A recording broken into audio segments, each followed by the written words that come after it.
What if I told you there was a way to make playing Killer on Dead by Daylight actually feel like you are playing Killer?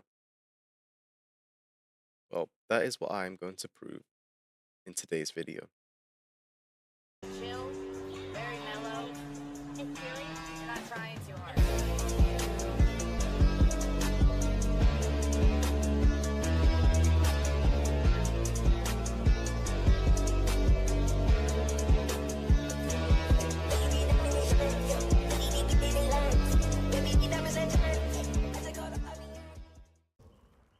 Few days back and what was it? I think 5 days?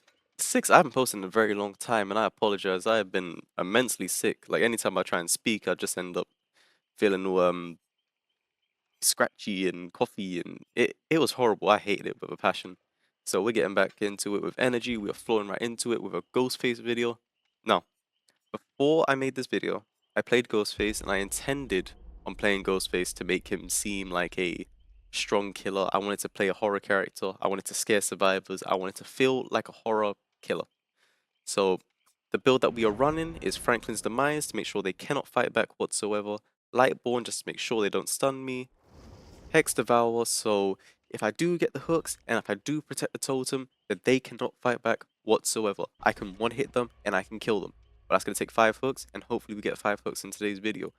With the final perk being Game of Foot, so any survivor that I hit for the longest amount of time that was in a chase, and then I hit let's say I hit a generator, or I hit a pallet, or I hit a door, then I'll get a 5% haste boost just to catch up to that person and close the gap to make sure that they do not escape.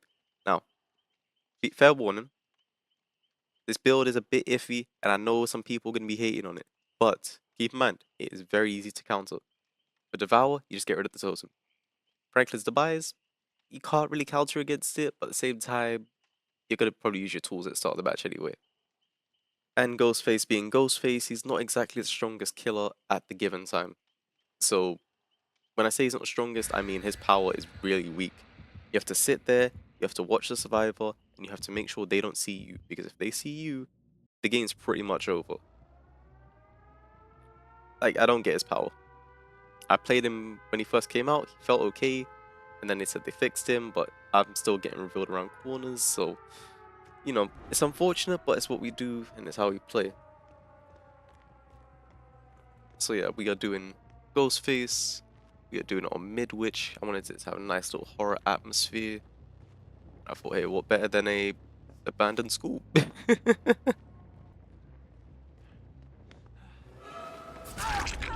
Now remember, there are some downsides to this perk build. If I lose Devour, I lose any type of pressure that I have on these people. With Ghostface, I only played him so I can get his stealth and the aesthetic that is Ghostface. So, if I lost Devour, I would lose all pressure. Easy takedown on that pallet.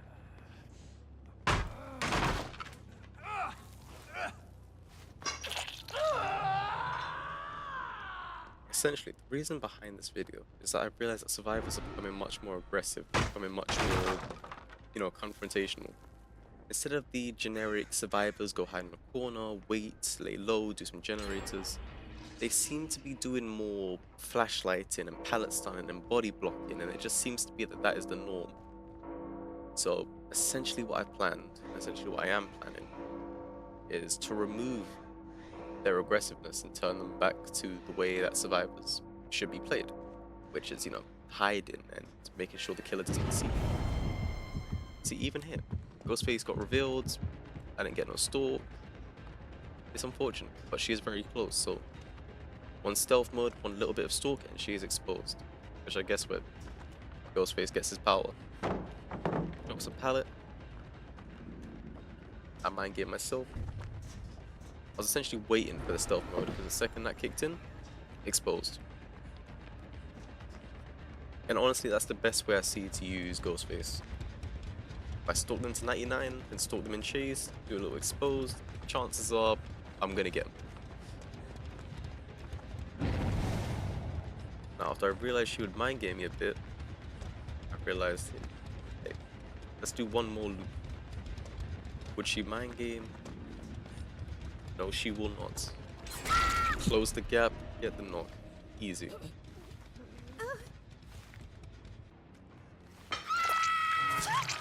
You know how to hit on Hook a little, you know, just she brought Boyle over, and I know, once again, like I said, survivors take a more confrontational approach rather than the discreet approach. Which by all means, play the game how you want to play the game. But I feel like this game is very centered around making sure the killer does not enjoy the game. Essentially why I developed this build. She's not looking behind her, which means I might get an easy stalk. Easy. That is 2 stacks to devour. Very light, very easy.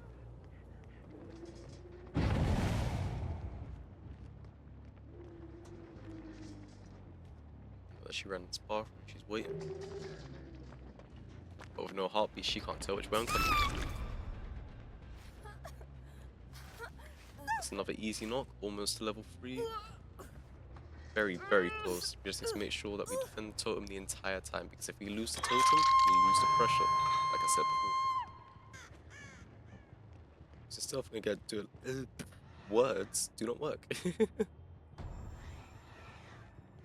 Right there, we got one exposed, but there is another one that is very low, as well as someone on that generator, which I started to realize very slowly that it was just on Nicolas Cage in the corner. Now, right there, Nicholas didn't go to anyone to heal, but yeah, he's doing gens, which is good. He's not running around, he's staying hidden, he's staying discreet. Not saying it's good, I would have went to go heal first and then do a gen. But as you can see, there's a different way of playing that some people should abide by. But what am I saying? I'm a killer main, I want the game to be easy, I want the game to have like a thrilling endeavor. Hex Devour, it's now at 3 stacks, I can one-hit people, but keep in mind, when you one-hit people, they know that there's Devour now.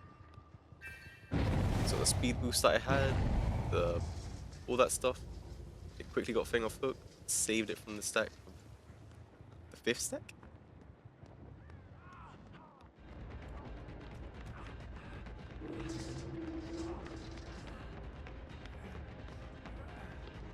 I'm not gonna lie, this is a bit of a tunnel.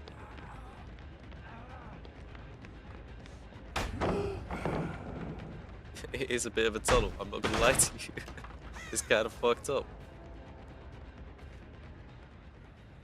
But as a firm believer that survivors should not be able to run, that is a strong standing point that I believe in and will forever believe in. Yeah, this part is a very, very bad place to heal or do anything, because that corner is a dead end, and especially if you're injured or if there are scratch marks leading up to there, you're gonna get killed. It's very, very likely.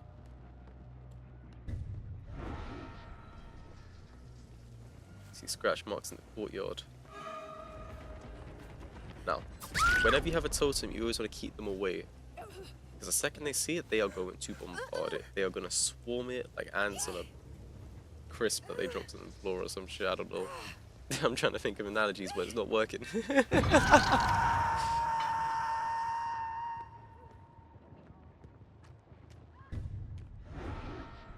So with the 5 stacks of Devour, we are now able to insta-kill survivors. She went back for a med kit, which Franklin's does help me do. Once they drop an item, if it still has charges, chances are they're going to run back to it. This game isn't just chase, survive, or break gen, it's also mind game and think and process things, because you want to be in their heads. If you use Franklin's and they drop a medkit and they're injured, chances are they're gonna go back for the medkit. And that's another one.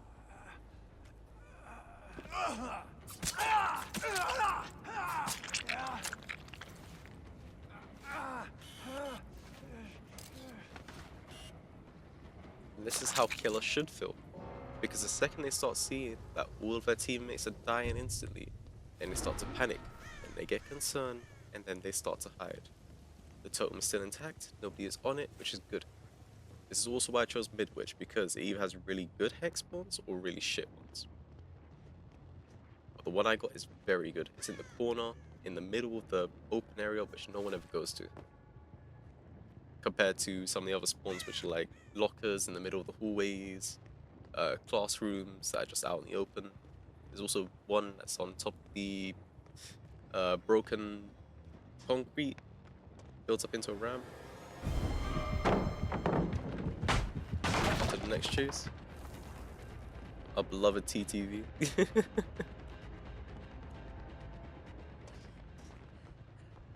I won't lie, she did loot me for a bit. She knew what she was doing. Under the pressure, I'm impressed that she did as well. She did. If I was in her shoes, I would drop every pallet. I would jump through every window. I would panic. Solely because I don't like to be chased. She is the obsession, so game of foot value is kicking off. We get a nice little 5% speed boost.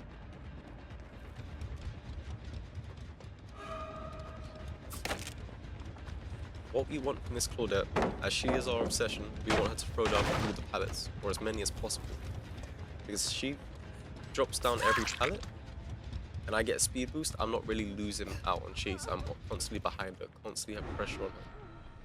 I wanted to find the last person, so I thought, let me hide here. Stealth. Wait. If you're wearing headphones, you can tell that she's creeping behind. Which I didn't realize at the start. I was playing this and I thought, yeah, I'll wait here. She'll recover. She'll stay there. She's slowly creeping around.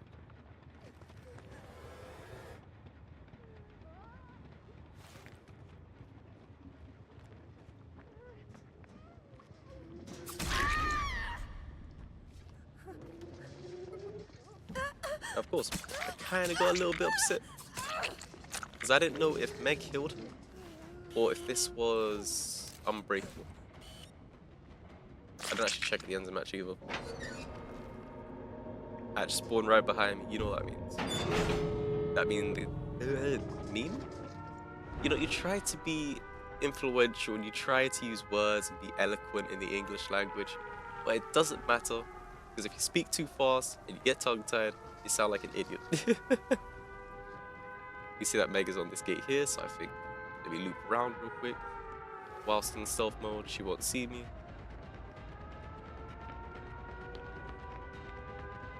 I did play with my food a little bit. I thought let's stalk her a little.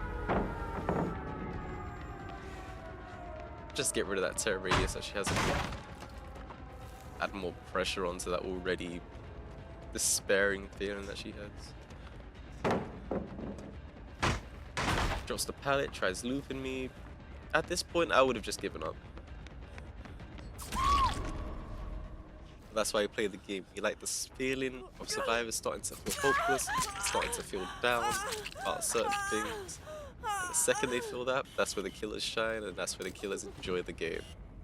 Which is why I believe every killer should use Devour. Okay, so fair warning, I did plan to do 3 videos, but then I realized, hey, it'll be too long, so why don't I explain a second clip that I did. So I was on the, oh god, what's this map called? I know it's on Withered Isles, but I think Greenwich Square or something, out of Greenville. So yeah, I run into 2 Sables. They're, you know, they're looping me for a bit, they're running, they're enjoying the game, they're doing their shit. And then after the first kill, they kind of just mellowed out and chilled out.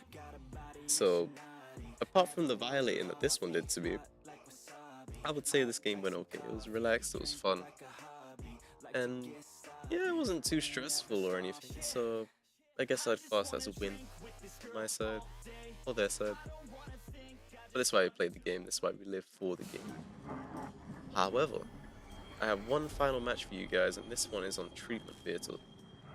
This is a map favored by any stealth killer, any, just purely down to the architecture of the buildings, to the rooms, to the grass that is overgrown in some sections, just to make Ghostface that little more impactful and dangerous and sneaky with the sightlines that are blocked off.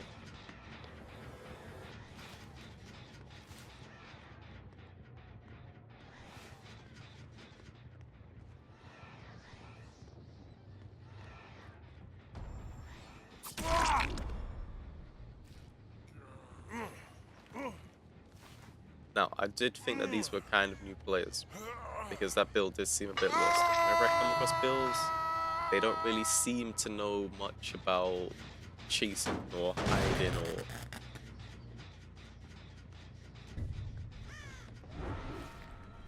right, I knew she was there. Just want to get a little bit more stalk on her, just try and out that little pressure. But see, even there, I couldn't see her, but she could see me because third person.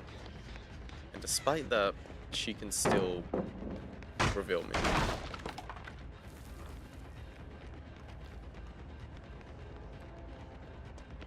You might notice that we changed the perks up a little bit, so I'm going to give a quick rundown on the perks that we changed.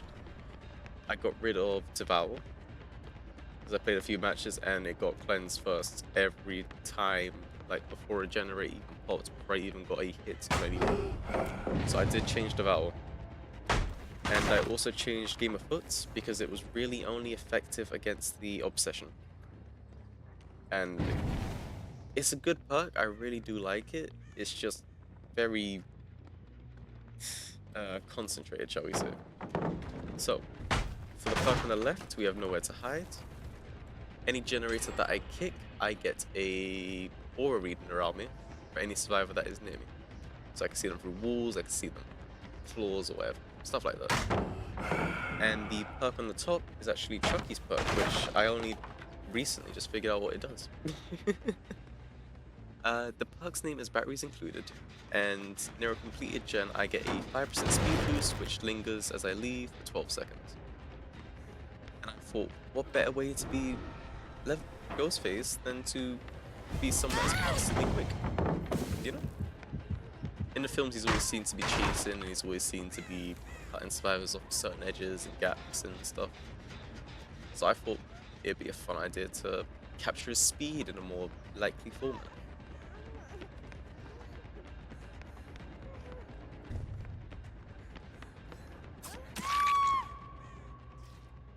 I'm not gonna lie to you, that hit was very, very forced, and that was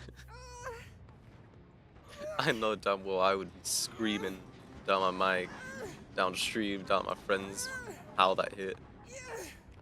Hitboxes seems to be an issue in this game. Like, when I'm playing Survivor, I can't even jump through a window without getting hit.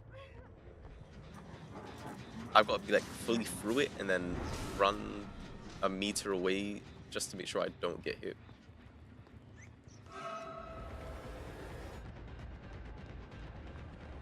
Now, when I'm in stealth mode, I do try to hide a bit.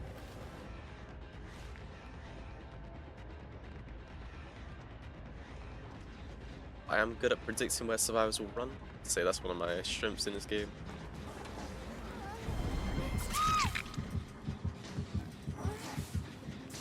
Now, once again, I am not a tunneler, and I don't feel like people should tunnel.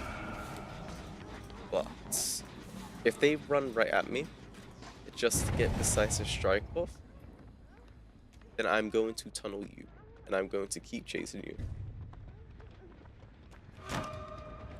And I want to make this clear for any person that plays Killer or any person that plays Survivor. If you play the way like this, okay, expect to be killed. Expect to be taken out of the game very, very quickly. Because there's no need to use Decisive Strike straight away in your first hook. Granted, I do it myself. I do it quite. But, I don't know, just using it on your first hook and then running straight at the killer to try and get a reaction. It just seems a bit much, you know.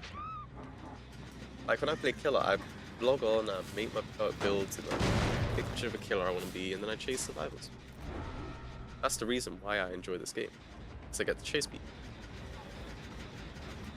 But when you make your life's goal to make sure that the killer is miserable and just not enjoying the game in the slightest, then it's a bit fucked up.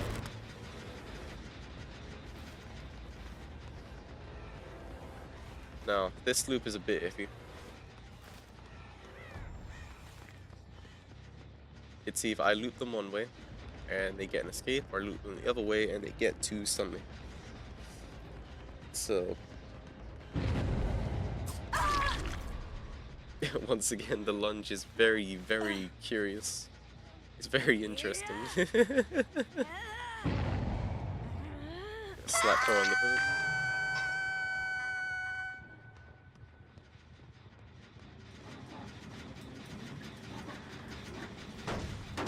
Also, while we're running around, I'll give a quick insight on what makes me tick and what makes me make builds that I build. So, when it comes to killers like, we'll use Nemesis for example. I've played Resident Evil 3, I believe he's in. And I know Nemesis is the unstoppable bioweapon, the fearsome menace of that game. So when I'm building a perk set, I like to use their characteristics as inspiration. So for Nemesis, I'll use Brutal Strength, I'll use Endure, I'll use Lethal Pursuer because he's always chasing Jill like constantly. With Leatherface, I want him to be, you know, strong, burly, completely just a force to be reckoned with. Because in the films he's stupid, he's a bit dumb, but he's very quick. He can catch survivors very quickly and he can take a lot of hits. So whenever I make a perk build, I do make some meta builds, I do make some that are effective in the games, but at the same time I do like to make the fun builds that capture the killer's personality well. Once again, Wesker's all seeing, so I'll give him Lethal Pursuit, I'll give him Brutal Strength because it's the power of the Ouroboros. I give another one I like to give him is the Rapid Brutality, so he gets a hit, chase faster. I feel like the game doesn't give some of the killers the justice that they deserve, or the effect or destructive nature that some of the killers have, which is upsetting, but it makes sense.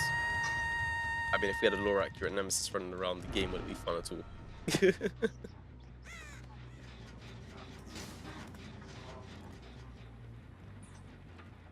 Yeah, I'm probably complaining over nothing, but I just wish Ghostface felt a bit more like Ghostface, rather than a guy that's just sitting in the corner watching you. Like in the films, he always has a telephone, something like that, to communicate with the survivor.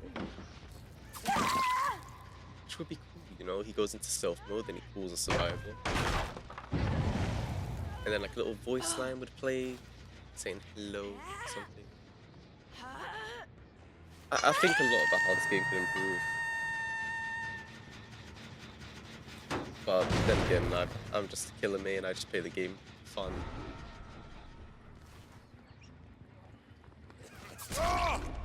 Sneak attack on the builder. Beautiful, beautiful hit.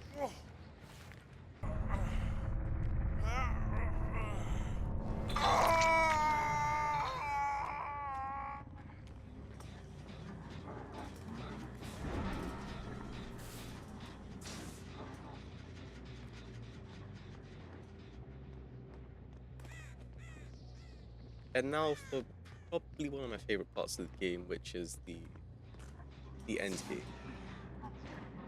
I know the end game is when the hatch is closed and the executes are powered. But if it's the last survival and they're looking for hatch, I will consider this the end game. So in this situation, you have two spots or two ideas you can do. It's either look for hatch and escape, or in her instance, it's complete two gens. One of which sounds much more enticing than the other. She could also save the bill, which she doesn't do. I don't blame her, I wouldn't have either. In basement, injured, on your own, it's very unlikely you're gonna get out of that basement. So now, we're playing the game to find the hatch. Because, once again, if she finds the hatch, she gets out. But then if I'm looking for her instead, I guess really you could be doing both. But instead of listening for injured sounds, even if I hear her, I will probably avoid her and go for the hatch instead. If she was healthy. Injured, I'll push her straight away. But no, this will definitely wrap up our video. She's not wiggling, she's given up. She could have wiggled, she could have got out, she could have actually escaped. Who knows? But the fact that she's not wiggling and that she gave up speaks for the game.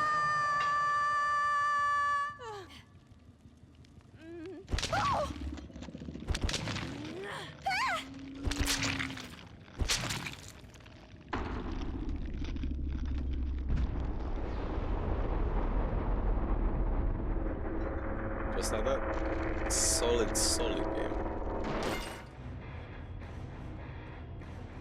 So yes, that was 2 videos. That was, well, two games plus the Sable clip. I think this 26-minute video will make up for my absence in the past week. I'm still healing up. I still feel my throat slightly giving out, still scratching, but it's not as bad as it used to. Well, not as bad as it was. I can actually talk now. I can actually, alliterate words. Alliterate words? Is that a word? Is that what I mean to say? I can phrase words and sentences without sounding like I'm dying. But yes, I am hoping to get back into the routine of the 3 videos a week, and I will potentially be doing 4 just to make up for the lack of videos that I haven't actually been able to post due to my beautiful, beautiful sickness and great health. But hopefully you guys enjoy this video. Hopefully it was enlightening to watch or fun to watch. Either or, to be honest, I'm fine with either. And if you could leave a like or subscribe or any of that nonsense, any of the stuff that YouTubers cry about, I would greatly appreciate it, and it would mean so much to me if you did. And for that, I will leave you guys to your days, nights, evenings, and mornings, depending on when you're watching this and depending on what time you're watching this. And if you made it to the end, thank you for hearing me ramble about this game, or just ramble in general. I hope you guys have a great day, night, evening, and morning, and I hope you will take care. Feels Cara out.